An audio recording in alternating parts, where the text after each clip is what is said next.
18 acre জমির ওপর 55,000 বর্গফুটের একটি বাড়ি, আশেপাশে কিছু ঝোপঝাড় আর দেয়ালের রং কিছুটা মলিন হলেই চালিয়ে নেওয়া যাবে একটি ভূতের বাড়ি বলে। তবে তা হচ্ছে না, কারণ বাড়িটি যুক্তরাষ্ট্রের সবচেয়ে গুরুত্বপূর্ণ একটি জায়গা ও বর্তমান প্রেসিডেন্ট ডোনাল্ড ট্রাম্পের বাসভবন। তবে বাড়িটিকে ভূতুরে বাড়ি বলা হয় কথাটি সত্য, আর সে ভূত মার্কিন প্রেসিডেন্ট নয়, তার পেছনে রয়েছে অন্য গল্প।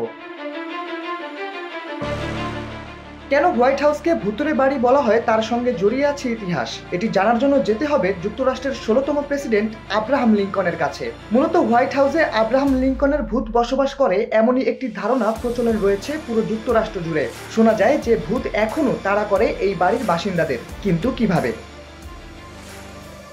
হোয়াইট হাউসে আব্রাহাম লিঙ্কনের একটি শয়নকক্ষ রয়েছে, যেখানে first lady Mary Ann Todd লিঙ্কনকে নিয়ে দ্বিতীয় মেয়াদে ক্ষমতায় এসে 1865 সালে বসবাস করছিলেন আব্রাহাম লিঙ্কন। এই বছর 14 এপ্রিল এমন একটি ঘটনা ঘটেছে যার পর থেকেই মূলত কথার প্রচলন হয় হোয়াইট হাউসে ভূত আছে। এবার আসা যাক ঘটনায়। কেনই বা বলা হয় এই ভূতের গল্প?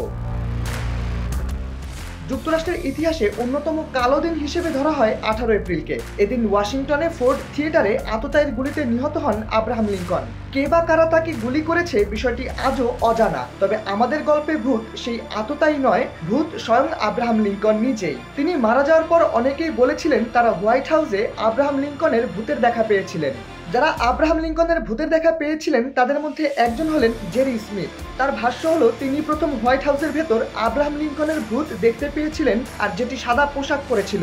বিজ্ঞানের ভাষায় এই কথা একেবারে ভুল প্রমাণিত হলেও খোদ হোয়াইট হাউসের ভেতর ঘটেছে এমন কিছু ঘটনা যাকে লোকায়ত বিশ্বাসের উপর ভিত্তি করে বলা যায় হোয়াইট হাউসের ভেতর আসলেই ভূত আছে।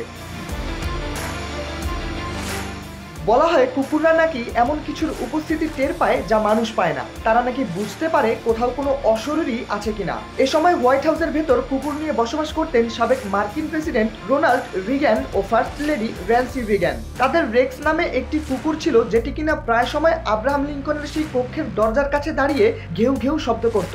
এই ঘটনার পর অনেকেই তখন বিশ্বাস করেছিলেন হোয়াইট হাউসের ভেতর আসলেই আব্রাহাম লিঙ্কনের প্রেতাত্মা ঘুরছে। মূলত এসব কারণে এখনো বিশ্বাস করা হয় হোয়াইট হাউসের ভেতর আছে আব্রাহাম লিঙ্কনের ভূত, যা আজও ঘুরে ঘুরে ভয় দেখায় এর বাসিন্দাদের। তবে বিষয়টি নিয়ে ডোনাল্ড ট্রাম্প যে খুব বেশি চিন্তিত তেমনটি নয়। দ্বিতীয় মেয়াদে ক্ষমতায় এসে তিনি যেসব কাণ্ড ঘটিয়েছেন তাতে অনেকেই হয়তো হাসির ছলে বলতে পারেন আব্রাহামের সেই প্রেতাত্মাটি যেন এখন ভর করেছে ট্রাম্পের ওপর।